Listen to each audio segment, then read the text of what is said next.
Well, I got my popcorn ready. Time to do a show and just unprofessional. But he told me to get my popcorn ready. Unprofessional. Welcome into another edition of the Southern Quality Ford Friday Night Blitz. I'm your host, Brad Cisak. And I'm Tim Owens. We've got a jam-packed show tonight. Over 30 games in this week's show. Plus, you won't want to miss this week's top plays. That's coming up a bit later in the show. But before we get there, we're going to start out this week's show right here in Louisiana. Louisiana Highlights, brought to you by Christus Velocity Urgent Care. Houghton on the road at Airline. Picked this one up third quarter. Vikings clinging to a 7-0 lead. They'd been living in the Houghton backfield all night, so Coach Brotherton reaching in that bag of tricks. The throwback pass, C.J. McWilliams hooking up with Peyton Stovall, and we were all tied at 7. Next Bucks possession, Stovall using his arm this time, finding Matt Witten in the corner of the end zone. Extra point, no good. That made it 13-7. Houghton.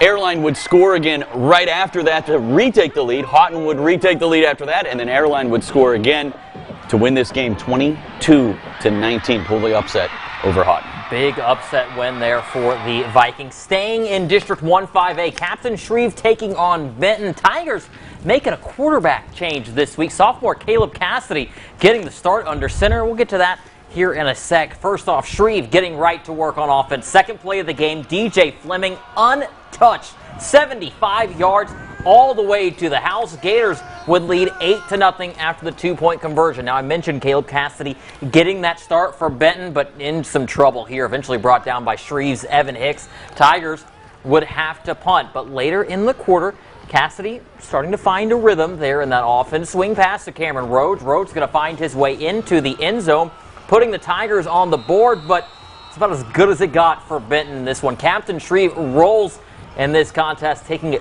58-14. Parkway at home tonight, looking to bounce back from last week's loss at Shreve, taking on Bird. Early on, Jack is trying to get something going on offense, but the Cameron Felt pass is picked off by Brady Norcross.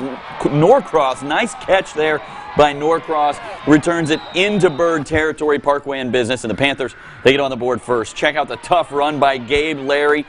Bam! Just inside the pylon on the 5-yard run. Extra point would be no good. 6-0. Parkway with the lead. Second quarter now, the Panthers finding the end zone again. This time it's Rontavius Richmond taking it in. That made it 12-0. Now this 2-point conversion attempt would be very important. Larry going through the air this time, finding Richmond. That made it 14-0. Now Bird would score a pair of touchdowns. The second one with less than a minute to play in this football game, and they would go for the win.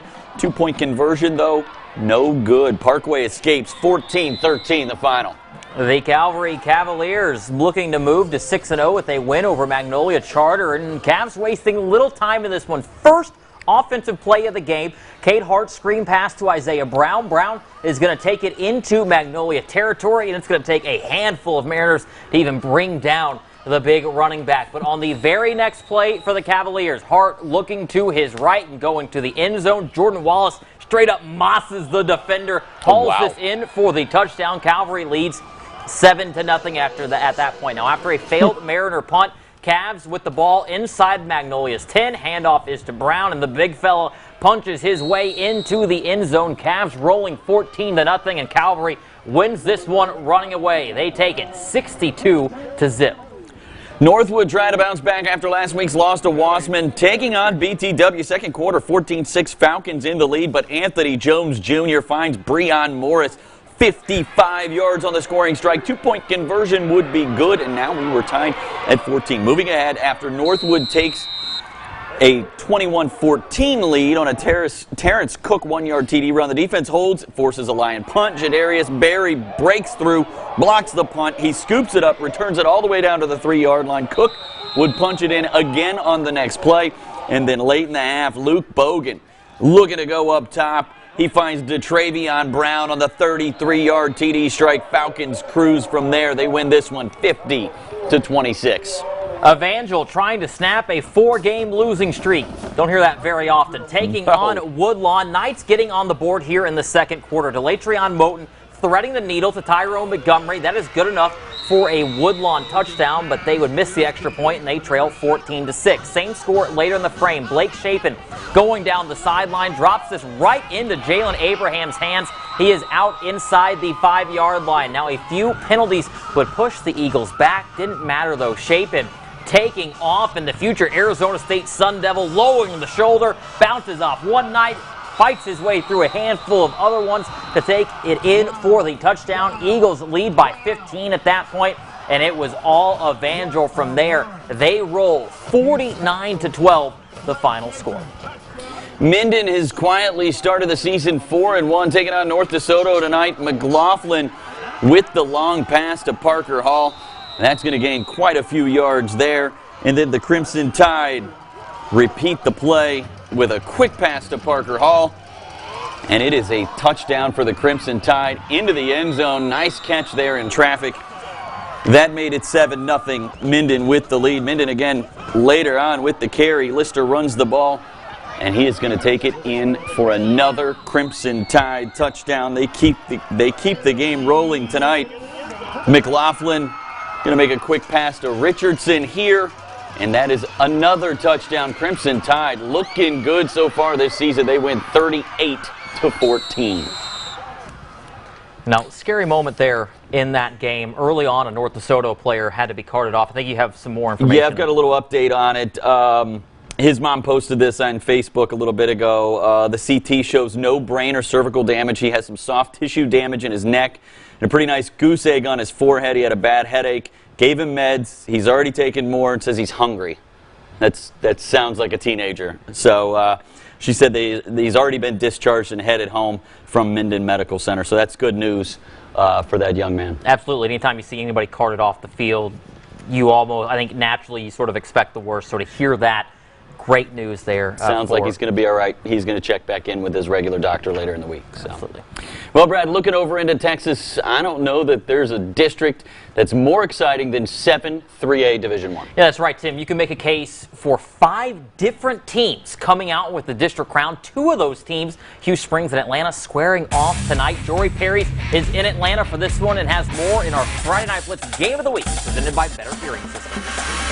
It's a tight race in the 3A standings as the 5-1 Hugh Springs Mustangs look to hand the 4-2 Atlanta Rabbits their first loss in district play in what Hugh Springs head coach Chris Edwards would call their toughest test so far this season. So expect a hard-fought battle in this game, and that is exactly what we got. Let me show you as we get into the highlights from our Game of the Week.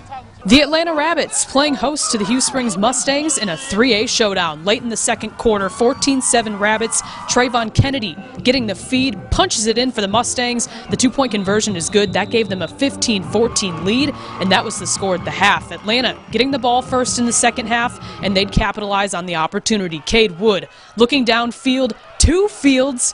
J.J. Fields, that is, his second touchdown on the night, which put Atlanta ahead 21-15. Next possession for Atlanta resulting in a punt. The snap here going over the head of Cooper McClure. He's then taken down at the 1-yard line, and Tyson Daigle scoring on the QB keeper, which extended Hugh Springs' lead. That made it 25-21. Fourth quarter, Rabbits fumbling the ball, and the Mustangs would then turn it into points as Kennedy bullies his way back into the end zone, which made it 31-21. The Rabbits not going down fighting, though. Draw Nelson taking it in. That made it a 32-29 game there on that rushing touchdown, but Hugh Springs recovers the onside kick and takes this one in a 32-29 final. Let's hear from the team after the game.